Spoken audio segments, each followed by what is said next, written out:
दोस्तों आज इस क्लास के माध्यम से मैं आज आप लोगों को बताने वाला हूं कि सर 5-5 मार्क्स का कैसा क्वेश्चन आएगी। और हाँ, आज जो क्लासेस होगी वो बिल्कुल आप लोगों का देसी लैंग्वेज में होगा और आपके माइंड में मैं सीधा फिट करने की पूरी कोशिश करूंगा। बस आप लोगों को वीडियो को अच्छी तरह से देखना है भाई, स्किप करेंगे तो जीवन में कभी भी कुछ सीख नहीं पाएंगे, इस चीज़ को याद रखिएगा। इसलिए वीडियो को मेरे दोस्तों अच्छी तरह से आप लोगों को देखना है। मेरे भाई जो भी स्टूडेंट्स ने आज के हमारे मैराथन क्लास को नहीं देख पाए हैं वो सबसे पहले अगर कल देखना चाहते हैं और परसों भी देखना चाहते हैं तो डिस्क्रिप्शन बॉक्स में हमारे एप्लीकेशन का लिंक दिया हुआ है, आप जल्दी से प्ले स्टोर से डाउनलोड करके कल और परसों हमारे मैराथन क्लास में ज्वाइन कर सकते हैं। यानी आइए सर पहला क्वेश्चन की हम लोग मूव करते हैं, सीधा आपके माइंड में मैं फिट करने की कोशिश करूंगा और चैलेंज करता हूं मेरे दोस्त की 5 मार्क्स का जो मैं क्वेश्चन बता रहा हूं D2 आपके पेपर में वही क्वेश्चन छप जाएगी, याद रखिएगा। सुनिए मेरे भाई, पहला क्वेश्चन कहता है 1857 के क्रांति के कारण बताइए। हम सभी को पता है सर कि 1857 में एक खतरनाक क्रांति हुई थी, जिस क्रांति से हम लोगों को यह मिलने वाला था आज़ादी, लेकिन मिल नहीं पाई थी। कहीं ना कहीं मेरे दोस्तों हमारे अंदर में ही गद्दारी पैदा हो गया था, जिस कारण से हमें आज़ादी नहीं मिल पाई थी। तो आइए सर 1857 के क्रांति के बहुत सारे कारण थे, उनमें से एक एक कारण को हम लोगों को क्या करना है, डिफाइन करना है। कभी कभी ऐसा भी क्वेश्चन आता है कि 1857 के क्रांति के आप तत्कालीन कारणों के बारे में वर्णन करें। तो जो भी क्वेश्चन आइए इस क्लास के बाद मेरे दोस्तों आपके पेपर में जैसे भी क्वेश्चन आए आसानी से लिख सकते हैं। देखिए 1857 के तत्कालीन कारण मेरे दोस्तों पूरे 1857 के तत्कालीन कारण चर्बी वाला कारतूस था। 1857 की क्रांति का तत्कालीन कारण क्या था, हमारा चर्बी वाला कारतूस थी। चर्बी वाला कारतूस का मतलब होता है कि मेरे भाई जब भी हम लोग बंदूक का प्रयोग करते हैं तो देखेंगे जहां पे हम लोग पकड़ते हैं वो हमारा कारतूस कहलाता है। तो कारतूस में क्या किए थे ना मेरे भाई, गाय और सुअर का चर्बी को लैपिंग कर दिया था और लैपिंग करने के बाद जब भारतीय लोगों से, भारतीय सैनिकों से ये यूज करने के लिए कहा जा रहा था, तब भारतीय सैनिकों से ये कहा गया कि आप इसको तभी यूज कर सकते हैं जब आप इसका जो लैपिंग किया गया है, जो सुअर और गाय की चर्बी लैपिंग किए गए हैं, वो सुअर और गाय की चर्बी को आपको मुंह से हटाना होगा। तो भारतीय सैनिकों का कहना था कि मुझे नौकरी से निकाल दीजिए, कोई दिक्कत नहीं है, पर मैं अपने धर्म को भ्रष्ट नहीं करना चाह रहा हूं। याद रखिएगा ये हमारा तत्कालीन कारण कहलाता है। क्या कहता है मेरे भाई, क्या 1857 की क्रांति का तत्कालीन कारण चर्बी वाला कारतूस था, जिससे भारत के सैनिकों ने लेने से मना कर दिया। भारतीय सैनिकों ने कहा कि मुझे नौकरी से निकलना पसंद है, पर मैं इसे लेने के लिए पसंद नहीं करता हूं। उस समय बंदूक में जो कारतूस का प्रयोग होता था, उस समय जो बंदूक में कारतूस में जो प्रयोग होते थे उसमें गाय और सुअर का चर्बी मिलाया जाता था, उसमें गाय और सुअर की चर्बी का लैपिंग किए जाते थे।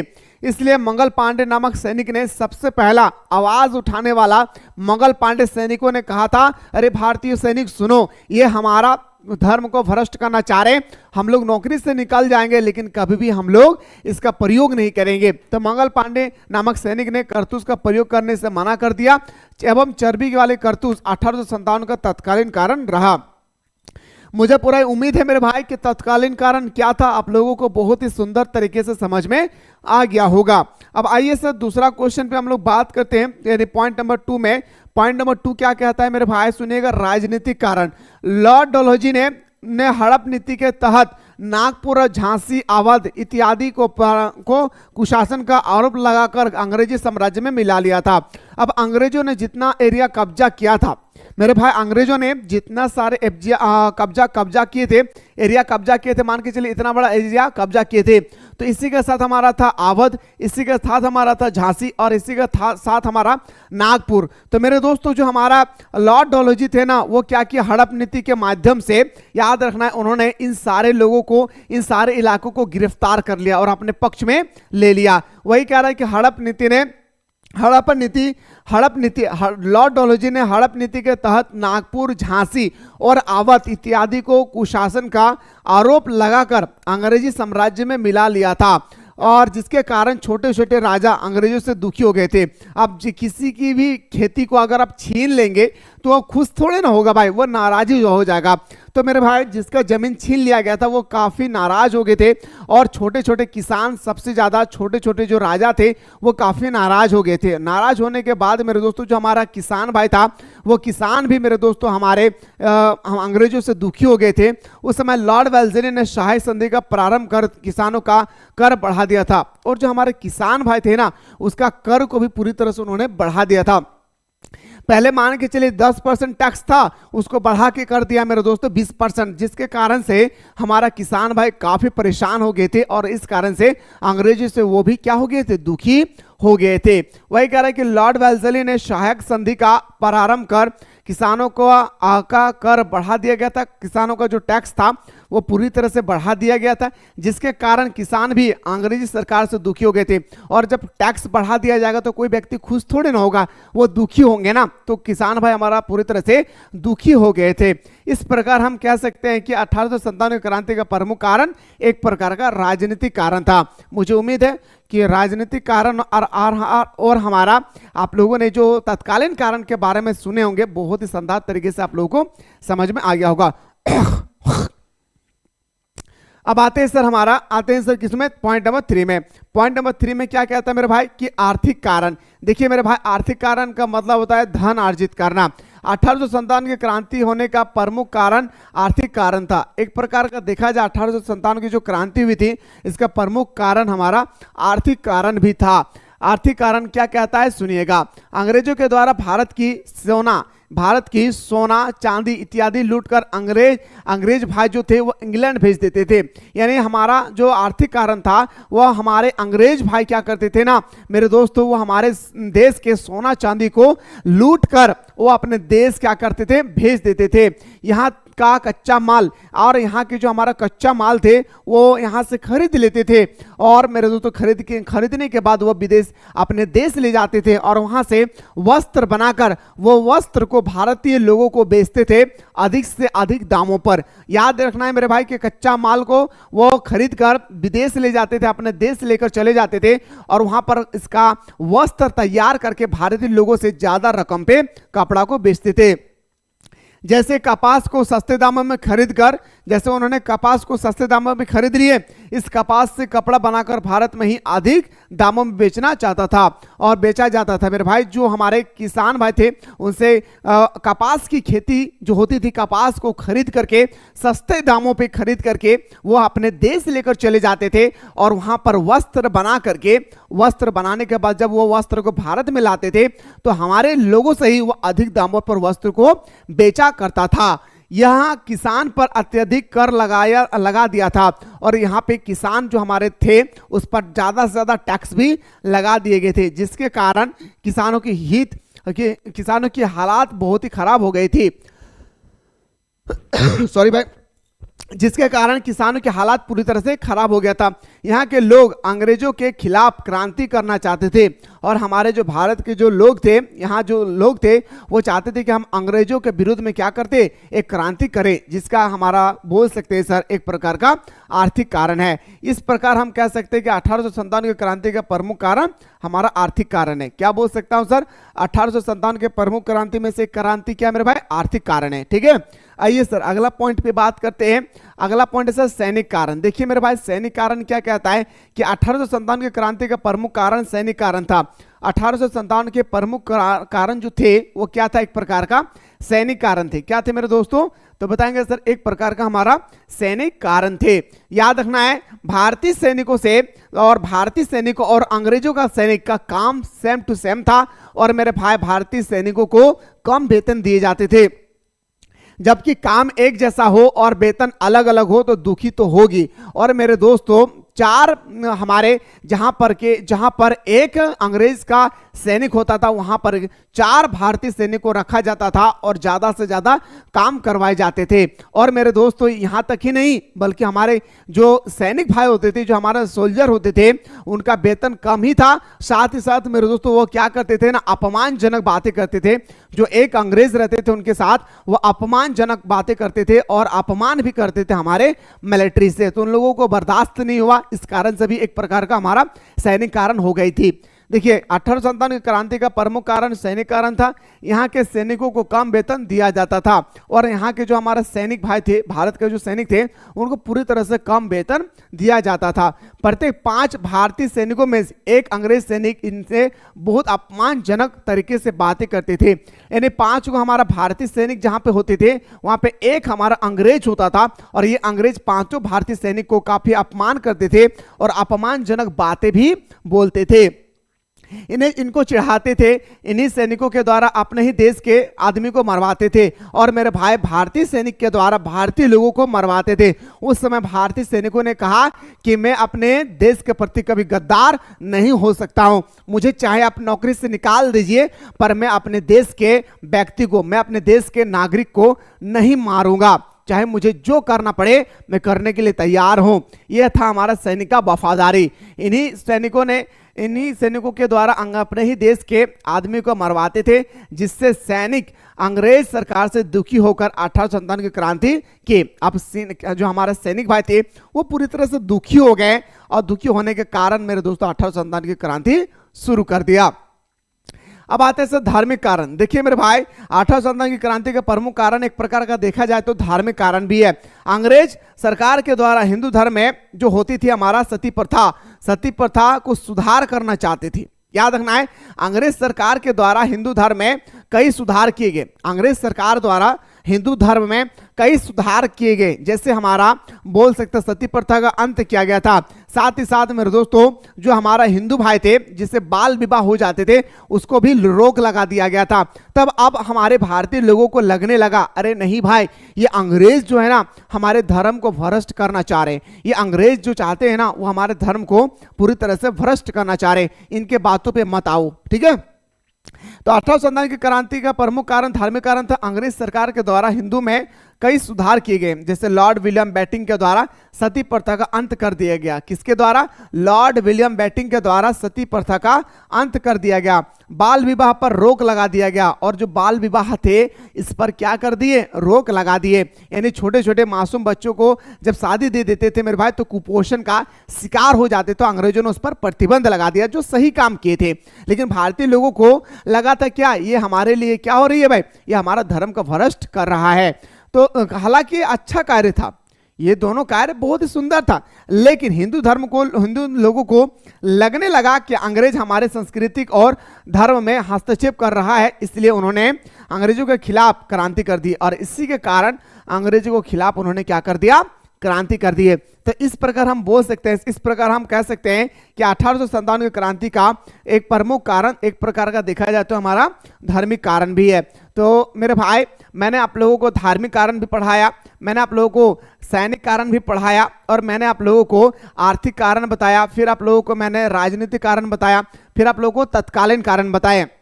आपके पेपर में अगर 5 मार्क्स का ये प्रश्न आए तो आपको पांचों कारण डेफिनेशन के साथ लिखना होगा।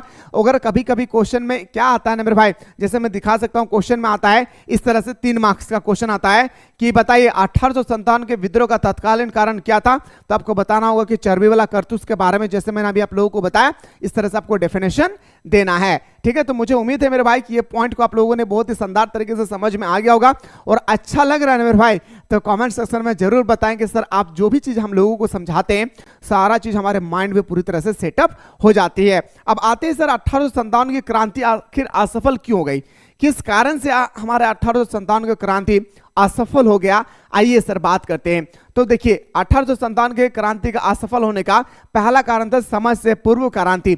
हम सभी को पता है कि मेरे दोस्तों कि हमारा क्रांति जो होती है वो हमारा क्रांति कब हुई थी? 10 मई को, लेकिन एक्चुअली डेट रखा गया था कब? 31 मई को। अब सभी भारत के सभी इलाकों में ये अनाउंसमेंट हो गया कि 31 मई को हमारे पूरे भारत में 1857 की क्रांति का आयोजन किया जा रहा है। सभी लोगों ने कहा हाँ भाई ठीक है, 31 तारीख को हम लोगों को अंग्रेजों के विरुद्ध में मोर्चा निकालना है।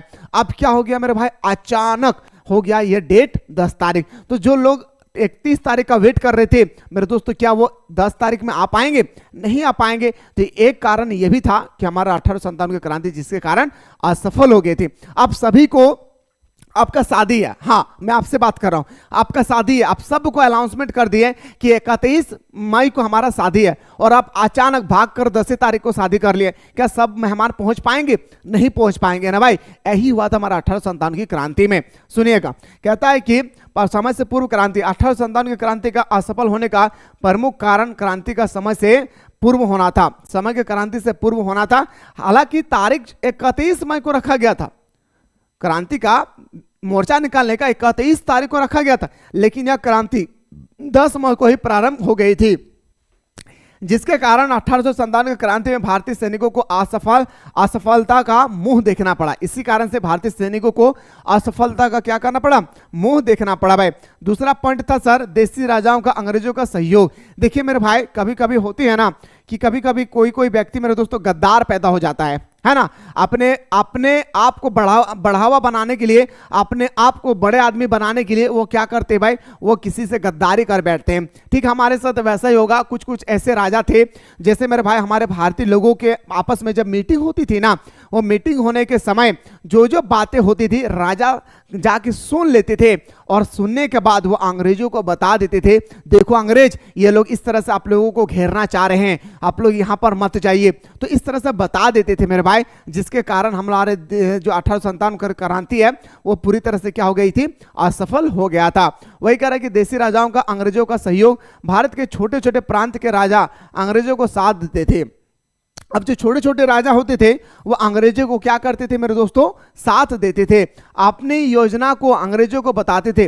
भारतीय सैनिकों के द्वारा, भारतीय लोगों के द्वारा, भारतीय नागरिकों के द्वारा जो योजना तैयार किए जाते थे, उस योजना को सुनकर वो अंग्रेजों को बता दिया जाता था कि आप लोगों को इस तरह से मारने वाला है, आप लोग सावधान हो जाइए। ठीक है, तो अपनी योजना को अंग्रेजों को बताते थे। उदाहरण के लिए राजस्थान, हैदराबाद, गुजरात इत्यादि प्रांत के राजाओं ने क्रांति को दमन करने के लिए अंग्रेज का साथ दे दिया।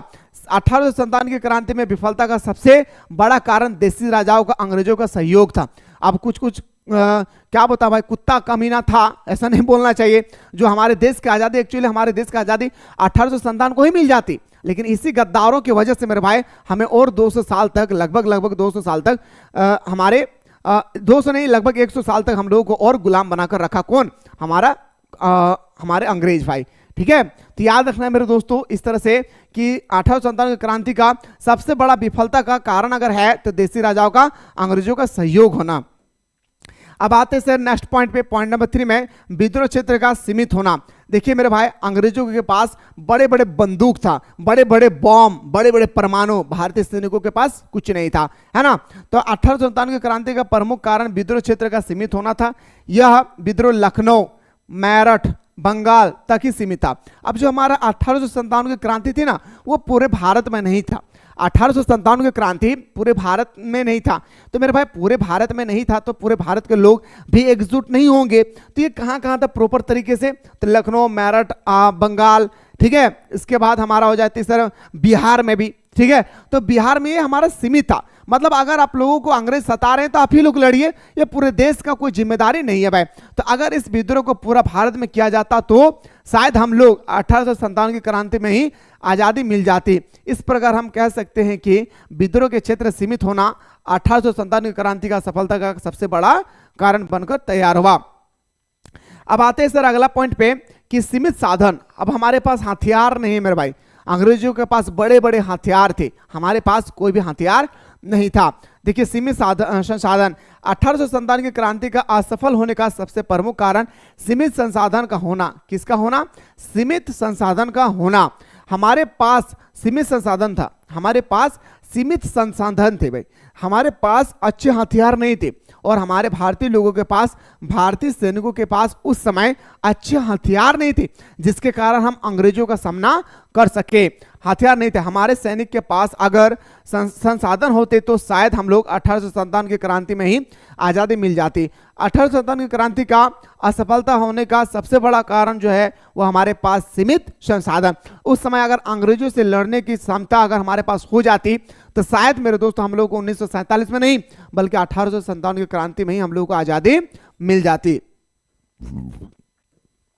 तो मेरे भाई आप, मुझे उम्मीद है कि आप लोगों को शानदार तरीके से ये सारे पॉइंट को समझ में आ गया होगा कि आखिर क्या क्या पॉइंट है। ठीक है, तो आप इसका मेरे दोस्तों जो सारा पॉइंट बताया हूं, ये पॉइंट आप लोगों को अच्छी तरह से डिनोट कर लेना है। अब आइए सर, कुछ महत्वपूर्ण प्रश्न मैं लेकर आया हूं, उसको ध्यान से देखिएगा। देखिए मेरे भाई, ये सारा जितना क्वेश्चन आज मैं बता रहा हूं, सारा 5 मार्क्स का क्वेश्चन है। सिर्फ और सिर्फ आप लोगों को सुनना है, बस समझाने की जो गारंटी है मुझे है, बस मैं आप लोगों को जो समझा रहा हूं उसमें समझने की सिर्फ कृपा करें भाई। पहला क्वेश्चन है सर, नेक्स्ट क्वेश्चन है हमारा, भारतीय स्वतंत्रता आंदोलन में महात्मा गांधी की क्या भूमिका रहा। अच्छा, भारत को आजादी दिलाने में महात्मा गांधी की आखिर क्या भूमिका रही। महात्मा गांधी ने कुछ ना कुछ भूमिका दिखाया होगा, यस या नो, वही पूछ रहा है कि महात्मा गांधी का क्या भूमिका रहा। तो देखिए मेरे भाई, महात्मा गांधी का भारतीय स्वतंत्रता आंदोलन में बहुत महत्वपूर्ण योगदान रहा। भारत को आजाद दिलाने में महात्मा गांधी को बहुत बड़ा योगदान रहा, क्योंकि मेरे भाई उन्होंने भारत को स्वतंत्रता दिलाने के लिए अहिंसा सत्याग्रह के सिद्धांत का पालन किया। उन्होंने कहा कभी भी किसी पर हिंसा ना करो, और हिंसा से हम लोग कभी भी देश को आजाद नहीं कराएंगे। हम लोग जब भी देश को आजाद कराएंगे अहिंसा के माध्यम से, ठीक है। वही कह रहा था कि उन्होंने भारत को स्वतंत्रता दिलाने के लिए अहिंसा और सत्याग्रह के सिद्धांत का पालन किया गया। गांधी जी ने कई आंदोलनों का नेतृत्व किया। अब जो हमारे गांधी जी थे, उन्होंने कई आंदोलन का नेतृत्व किए थे। क्या क्या मेरे भाई, जैसे हम बोल सकते हैं असहयोग आंदोलन। पहला महात्मा गांधी का आंदोलन एक्चुअली चौरी चौरा कांड, सॉरी हमारा चंपारण का आंदोलन था, ठीक है। तो देखिए पहला आंदोलन था महात्मा गांधी का, क्या भाई, असहयोग आंदोलन, ठीक है, 1920 में। सर नामक सत्याग्रह 1930 में। भारत छोड़ो आंदोलन 1942 में। महात्मा गांधी ने बहुत सारे आंदोलन किए थे, उनमें से कुछ आंदोलन के बारे में आप लोगों को डेफिनेशन दे दिया हूं। गांधी जी ने लोगों को सिखाया कि स्वतंत्रता के लिए हिंसा का सहारा ना लिया जाए। अब गांधी जी जो थे मेरे भाई, उन्होंने सिखाया सभी लोगों को, भारत के सभी नागरिकों को यह सिखाया कि देखो अगर आप हिंसा करके लड़ोगे तो ये आजाद नहीं कहलाएगा भाई, है ना। ये आप हिंसा करके लड़ोगे तो आप देश को आजाद कर लेंगे, लेकिन ये आजाद भारत नहीं कहलाएगा।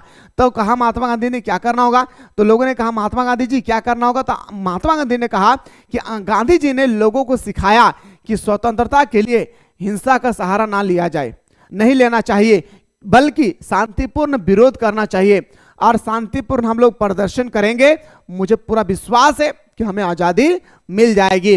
उन्होंने भारतीयों को एकजुट किया। अब महात्मा गांधी जो थे बहुत ही समझदार व्यक्ति थे भाई, है ना। तो और लोग आज कहते हैं कि महात्मा गांधी हमारे देश को आजादी दिलाने में कुछ भी भूमिका नहीं भाई, ऐसा गलत बात है भाई, ठीक है। तो उन्होंने महात्मा गांधी ने हिंदुस्तान के सभी लोगों को एकजुट करने की कोशिश किया और ब्रिटिश शासन के खिलाफ संघर्ष किया, और ब्रिटिश शासन के खिलाफ पूरी तरह से संघर्ष किया और लड़ा मेरे दोस्तों। कई बार आंदोलन भी किए, कई बार विफल हो गए, और उनके नेतृत्व में भारत ने स्वतंत्रता प्राप्त की। उनके नेतृत्व में क्या किए, भारत ने स्वतंत्रता प्राप्त किए। गांधी जी शिक्षा और सिद्धांत आज भी हम सभी लोगों के लिए प्रेरणा का स्रोत है। गांधी जी ने जो शिक्षा दिए थे, गांधी जी ने जो शिक्षा दिए थे, गांधी जी ने जो थ्योरी दिए थे कि अहिंसा से युद्ध लड़ा जाएगा, हिंसा से नहीं, इन सब के बारे में आज भी मुझे दोस्तों हमें प्रेरणा देती है। और उनका योगदान भारतीय स्वतंत्रता संग्राम में बहुत ही महत्वपूर्ण था, और उन्हें भारतीय स्वतंत्रता संग्राम में मेरे दोस्तों महात्मा गांधी का बहुत ही ज्यादा भूमिका थे।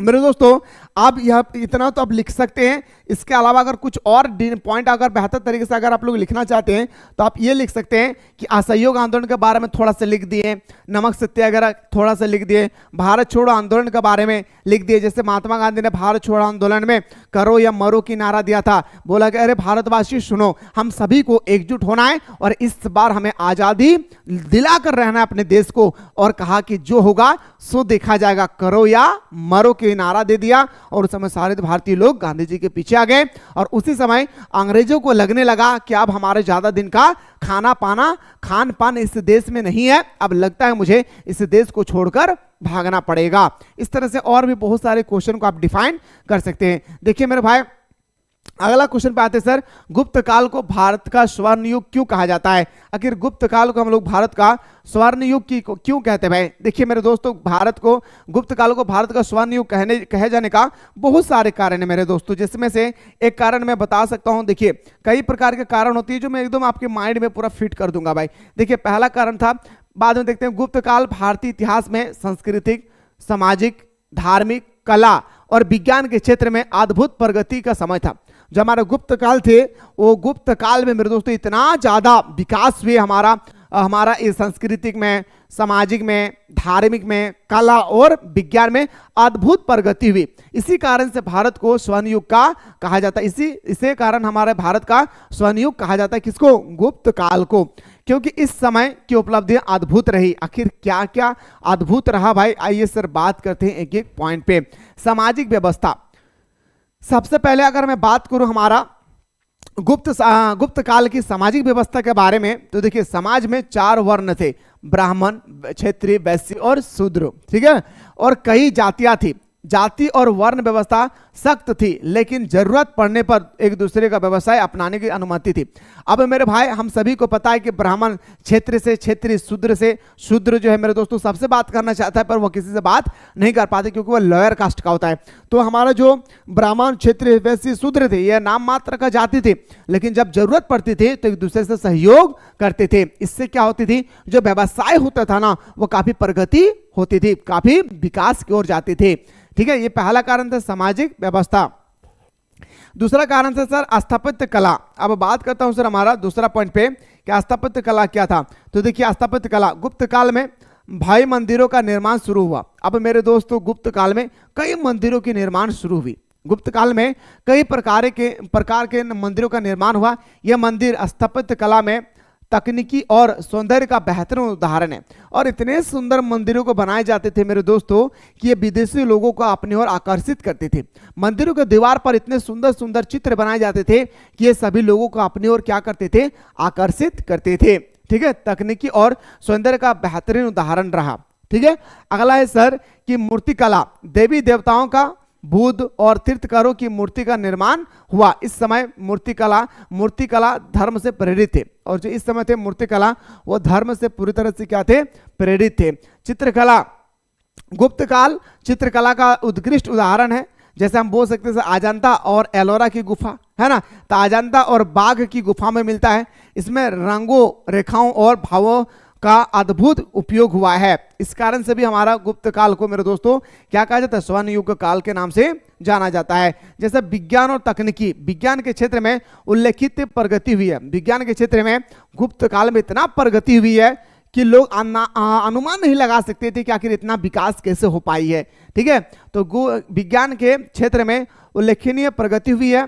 खगोल शास्त्र, गणित और चिकित्सा के क्षेत्र में कई उपलब्धियां दर्ज हुई है। यह तो सर हमारा गुप्त काल को भारत के इतिहास का स्वर्ण युग क्यों कहा जाता है। मेरे दोस्तों मैं आप लोगों को अगला वीडियो में यहीं से आप लोगों को पूरा प्रोसेस बताऊंगा कि महात्मा महावीर बुद्ध के जैन, इसके बाद मेरे दोस्तों मैं बताऊंगा आप लोगों का महात्मा बुद्ध की शिक्षा के बारे में सारा क्वेश्चन बताऊंगा। डोंट वरी, बस आप लोग वीडियो का अच्छी तरह से देखकर समझने की कोशिश कीजिए।